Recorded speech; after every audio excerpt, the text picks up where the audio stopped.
Hello fellow crafters, my name is George and this is the Spare Time G, and today we're gonna make a submarine firing a missile.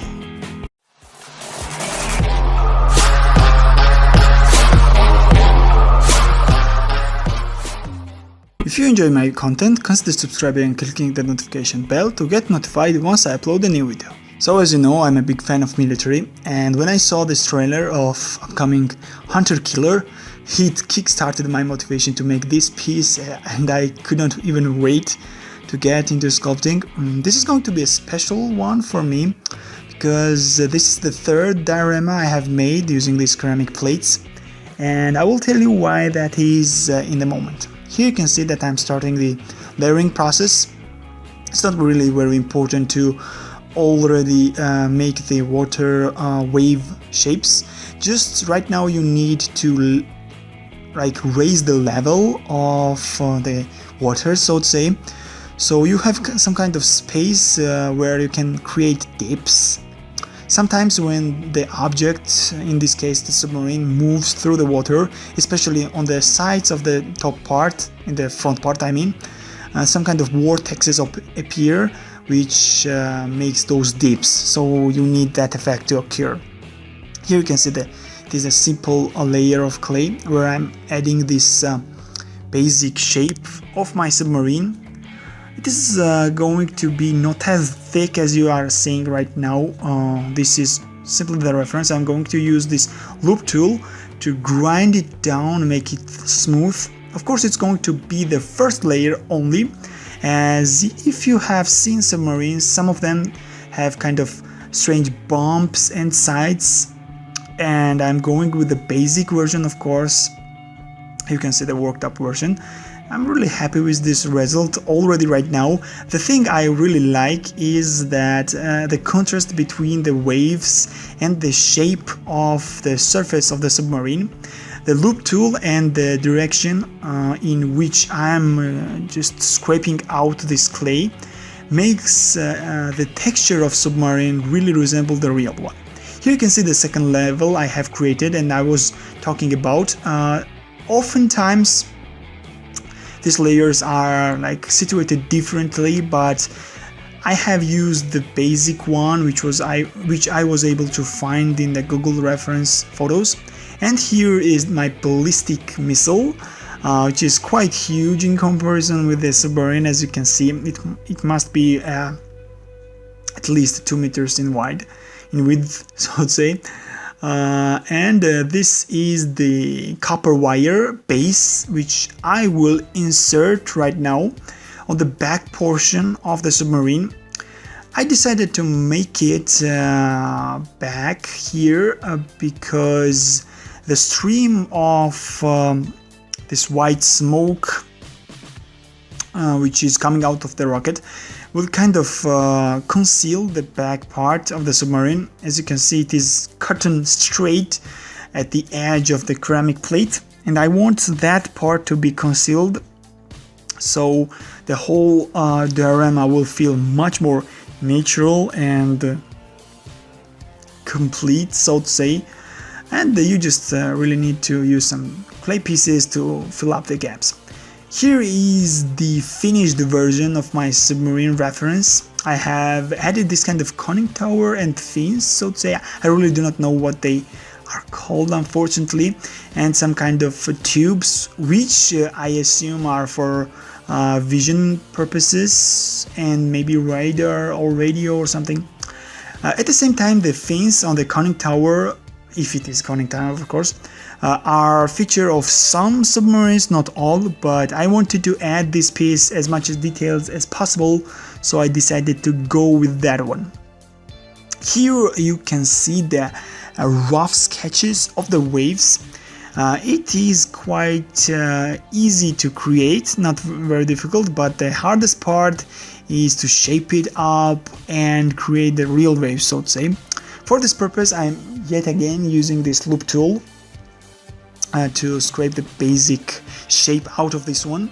And I was talking about this piece being special because it is kind of a relief statue, so to say, as you are quite often able to encounter it on the sides of some historical buildings where the statue is not complete, but it kind of makes the illusion that the second part, which is not showing up, is inside this piece. For example, for our purposes, the submarine is submerged in the water.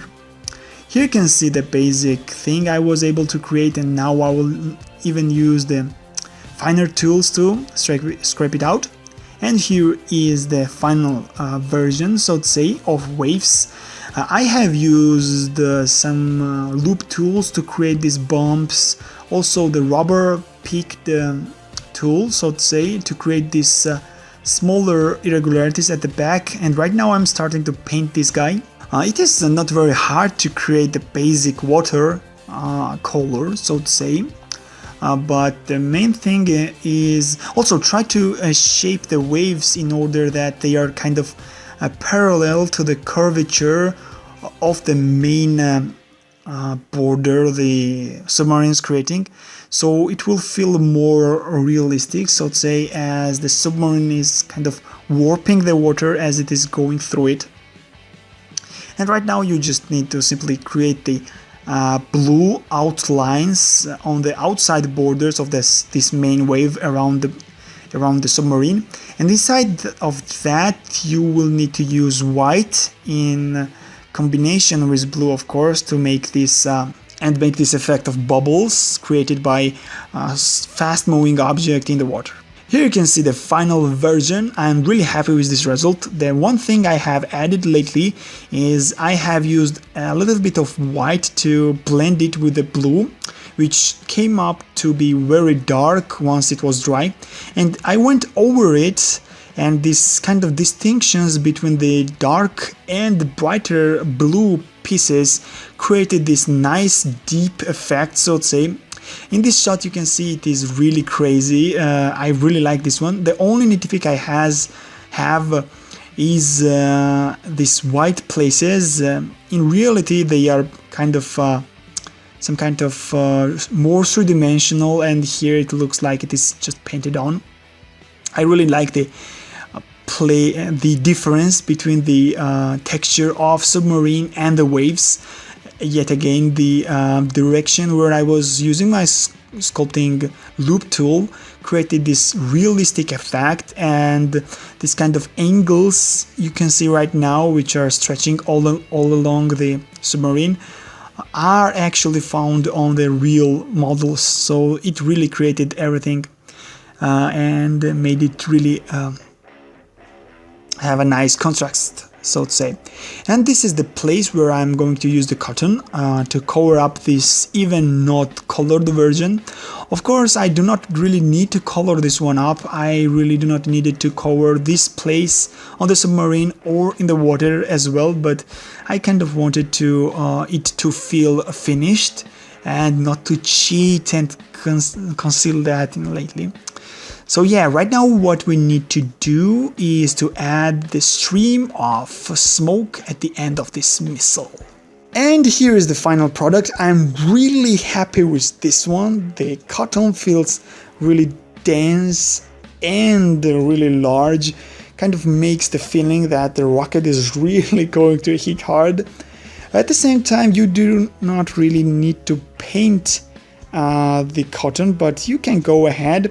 You can maybe paint the part with the yellow pieces at the start of the stream, at the end of the rocket, but on the downsides, oftentimes they are only white in color, so don't try to make, maybe you can even try some kind of gray and make the gray stream if you like that, but no, I wanted to have it white. It felt much more beautiful, so to say, and at the same time, of course, it is much easier to do, as painting cotton in the realistic and smooth way all along, making this gray effect will be really hard, as I'm thinking right now. Thank you very much for watching. I hope you enjoyed this project as much as I enjoyed being delegate. It was quite fast and nice piece. And if you like some kind of dioramas on this military style, just comment down below and I will gladly continue doing them. Have a nice day and see you next time. Goodbye.